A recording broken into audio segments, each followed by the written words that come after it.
نخرید از من نخرید.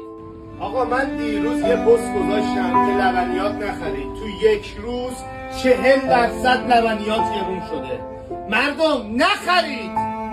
آقا اینو نخرید، از من نخرید، بذارید تو پاچه من بمونه. 3 روز، فقط 3 روز اگر لبنیات، شیر، ماست، دوغ، کره، کوفت و زهرمار نخرید، کارخونه دار مجبور میشه قیمتشو بیاره پایین. تو رو حضرت عباس نخرید. شیر پرشرب و کمشرب عرض 24 ساعت 16,000 تومان افزایش قیمت داشته. این پنیر شده 153,000 تومان، این پنیر شده 153,000 تومان، این رب شده 120,000